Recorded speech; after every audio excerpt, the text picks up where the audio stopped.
প্রিয় ছাত্রছাত্রী, আজ আমি আবার তোমাদের একাদশ শ্রেণীর জীববিদ্যার পরবর্তী বিষয় আলোচনা করবার জন্য তোমাদের সামনে চলে এসেছি। গত পর্বে আমি আলোচনা করেছিলাম কি যে সজীব বস্তুর বৈশিষ্ট্য। আজ আমি আলোচনা করব জীব বৈচিত্র্য সম্পর্কে। তোমরা সকলেই জানো 1992 সালে ব্রাজিলের একটি শহর, যে শহরটির নাম হলো রিও ডি জেনিরো, এই শহরে বায়োলজিক্যাল ডাইভার্সিটি নামক একটি সমাবেশ অনুষ্ঠিত হয়। যে সমাবেশের মূল উদ্দেশ্য ছিল কি জীববৈচিত্র্যের সার্বিক সংজ্ঞা তৈরি করা। আর এই সংজ্ঞা কি বলা হয়েছিল, যে কোনো জলাভূমি বা স্থলভূমির বাস্তুতন্ত্রে বা সব রকমের বাস্তুতন্ত্রের অঙ্গ হিসাবে বিভিন্ন জীবের মধ্যে প্রজাতিগত, আন্তঃপ্রজাতিগত বা বাস্তুতন্ত্রগত দিক থেকে যেরূপ বিভিন্নতা প্রকাশ পায় তাকে বলা হয় কি জীব বৈচিত্র্য বা বায়োডাইভার্সিটি। এই যে বায়োডাইভার্সিটি শব্দটি প্রথম নামকরণ করেন ডব্লিউ.জি. রোজেন 1985 খ্রিস্টাব্দে। এটি কিন্তু একাদশ শ্রেণীর এমসিকিউ এর ক্ষেত্রে বা এক কথায় উত্তরের ক্ষেত্রে কিন্তু প্রশ্নটি থাকে। আজকে এই জীববৈচিত্র্য বিষয়ের অন্তর্গত আমরা কি কি বিষয়গুলি শিখব একটু দেখে নাও। প্রথমে শিখব হলো জীববৈচিত্র্যের উপযোগিতা কি, তারপরে শিখব হলো আমরা যে জীববৈচিত্র্যের বিভিন্ন পর্যায়গুলি কি, তারপরে শিখব বাস্তুতান্ত্রিক জীববৈচিত্র্যের নিরিখে বিভিন্ন সূচকগুলি কি, তারপরে শিখব জীববৈচিত্র্যের প্রয়োজনীয়তা কি, তারপরে শিখব জীববৈচিত্র্য অবলুপ্তির কারণ কি, এবং তারপরে শিখব হটস্পট বলতে আমরা কি বুঝি, তারপরে শিখব মেগা ডাইভার্সিটি বলতে কি বুঝি, তারপরে জীববৈচিত্র্য কিভাবে সংরক্ষণ করা হয় তা আমরা শিখব। এইগুলি হলো তোমাদের এই চ্যাপ্টারের অন্তর্ভুক্ত বিষয়। তাহলে প্রথমে আলোচনা করি যে জীববৈচিত্র্যের উপযোগিতা কি। তোমরা যদি আমার ক্লাসগুলি প্রতিনিয়ত পেতে চাও তাহলে অবশ্যই ইউটিউবে যাবে, সুপ্রিয় দত্ত ক্লাসেস সার্চ করবে এবং সাবস্ক্রাইব করবে, দেখবে প্রতিনিয়ত তোমরা ক্লাসগুলি পেয়ে যাচ্ছ।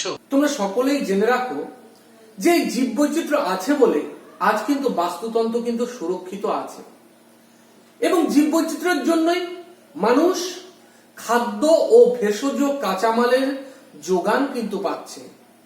শুধু তাই নয়, রোগ প্রতিরোধের ক্ষেত্রে বিভিন্ন যে ঔষধি গাছ, সেই গাছগুলোও কিন্তু আজ অক্ষুণ্ণ রয়েছে, এবং রোগ প্রতিরোধের জন্য জিন প্রতিস্থাপন করারও কিন্তু সুযোগ সৃষ্টি হয়েছে।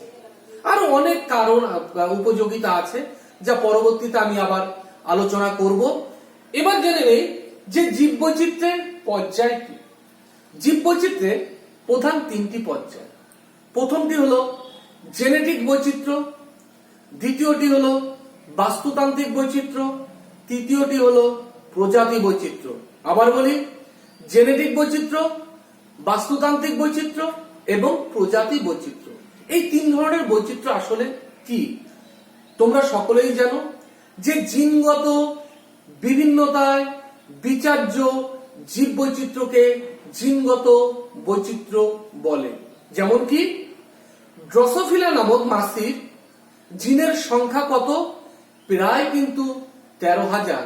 আবার ধানের ক্ষেত্রে কিন্তু 32,000 থেকে 50,000। অর্থাৎ জিনের বিন্যাস কিন্তু বিভিন্ন জীবের ক্ষেত্রে কিন্তু বিভিন্ন ধরনের।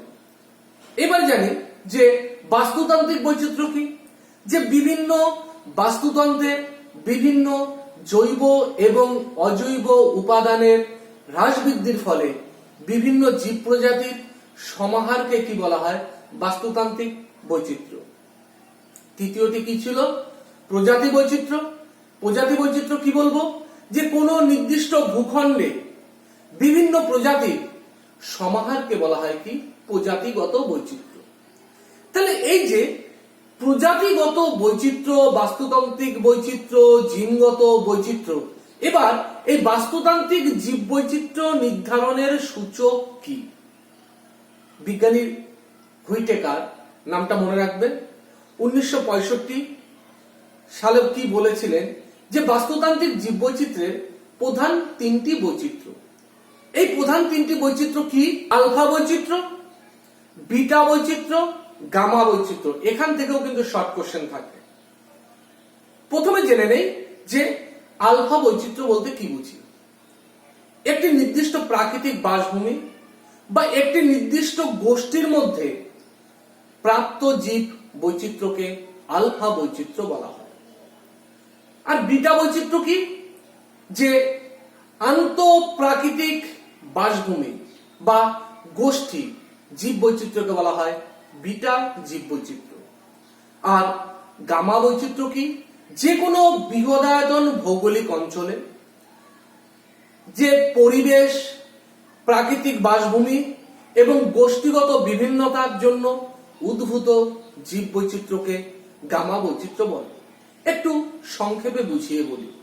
তোমরা জানো যে কোনো একটি এলাকা নির্ধারণ হয় কি রাস্তাঘাট, পাহাড় পর্বত, নদী, এই সমস্ত জায়গা। ধরো যে তোমাদের বাড়ির পাশে যে নদীটি আছে, নদীর এই পাশে তুমি বসবাস করছো, আবার নদীর ওই পাশে কেউ কেউ বসবাস করছে। তাহলে নদীর এই পাশের যে ক্ষুদ্র আয়তনের যে জীব বৈচিত্র্য তাকে কি বলবো? আলফা বৈচিত্র্য। আবার নদীর ওই পারে যারা বসবাস করছে সেই এলাকাটাকে কি বলবো? আলফা বৈচিত্র্য। তাহলে এই দুটো আলফা বৈচিত্র্যের মাঝখানে কি রয়েছে? নদী। সেখানে যে জীব বৈচিত্র্য রয়েছে তাকে কি বলবো? বিটা বৈচিত্র্য। তাহলে গামা বৈচিত্র্য কি? আলফা বৈচিত্র্য যোগ বিটা বৈচিত্র্য ইকুয়াল টু গামা বৈচিত্র্য। এবার নিশ্চয়ই পরিষ্কার হলেন। তাহলে আলফা বৈচিত্র্য, বিটা বৈচিত্র্য এবং গামা বৈচিত্র্যের মধ্যে যদি তুলনামূলক পার্থক্য বলে তাহলে তোমরা কি বলবে? আলফা বৈচিত্র্যের ক্ষেত্রে কি বলবে? এটি জীব বৈচিত্র্যের সর্বাপেক্ষা ক্ষুদ্রতম একক। বিটা বৈচিত্র্যের ক্ষেত্রে কি বলবে? এটি দুটি আলফা বৈচিত্র্যের মধ্যকার অবস্থা। গামা বৈচিত্র্যের ক্ষেত্রে কি বলবে? এটি একটি বৃহদাকার এলাকার আলফা ও বিটা বৈচিত্র্যের সমন্বয়। এবার পরিষ্কার হলো তো? পরবর্তীতে আমরা কি জানবো? যে জীব বৈচিত্র্য সংরক্ষণের প্রয়োজনীয়তা। আমি যদি এক এক করে তোমাদের সামনে পয়েন্ট বলি, কি বলবো? যে খাদ্য শৃঙ্খল যে রয়েছে তোমরা জানো, যেমন মনে করো কি ঘাস, ঘাস কে কে খাচ্ছে? ছাগল, ছাগল কে কে খাচ্ছে? মানুষ, মানুষ কে কে খাচ্ছে? বাঘ। এই যে বিভিন্ন পুষ্টি পর্যায়গুলি একটা শৃঙ্খল আকারে কিন্তু সজ্জিত। তাহলে খাদ্য শৃঙ্খল অটুট থাকে কি জীব বৈচিত্র্য সংরক্ষণ করলে। পরিবেশে যে সকল উদ্ভিদ রয়েছে তারা অক্সিজেন সরবরাহ করছে, মানুষ বেঁচে আছে, বিভিন্ন প্রাণী বেঁচে আছে, তাহলে অক্সিজেনের যোগান দিচ্ছে। আবার বিভিন্ন জীব যে এই পরিবেশ থেকে হারিয়ে যাচ্ছে অর্থাৎ লুপ্ত হয়ে যাচ্ছে, তাহলে সেই সকল জীবকে যদি আমরা সংরক্ষণ করি তাহলে লুপ্ত প্রায় জীবজন্তুকে সংরক্ষণ করা হবে। আবার মানুষ যে উদ্বংশীয় জীব থেকে সৃষ্টি, অর্থাৎ সরলতম জীব থেকে যে ধীরে ধীরে জটিলতমের জীবের সৃষ্টি হচ্ছে, তাহলে বিবর্তনের ধারা কিন্তু অব্যাহত রাখা যায়। পরের পয়েন্টে কি বলতে পারি? যে বিভিন্ন জীবের উপরে বিজ্ঞানীরা অনবরত কিন্তু গবেষণা চালিয়ে যাচ্ছে, তাহলে গবেষণা কাজের ক্ষেত্রেও হেল্প হবে।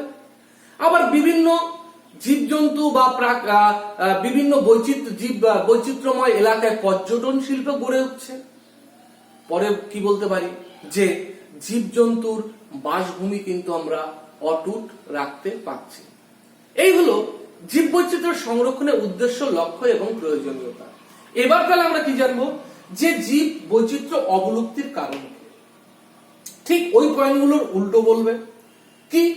যে বাসস্থানের অবলুপ্তি ঘটলে, বিদেশি প্রজাতির অনুপ্রবেশ ঘটলে, দূষণজনিত কারণে, প্রধান সমস্যা কিন্তু দূষণ, প্রাকৃতিক পরিবেশের পরিবর্তনের ফলে, প্রাকৃতিক বিপর্যয়ের ফলে, মানুষের জনসংখ্যা বৃদ্ধির ফলে, নগরায়ন বা শিল্পায়ন এবং গ্রামের বিস্তৃতির কারণে কিন্তু জীববৈচিত্র্য ক্রমশ কিন্তু অবলুপ্তি হয়ে যাচ্ছে। এবার কি জানবো?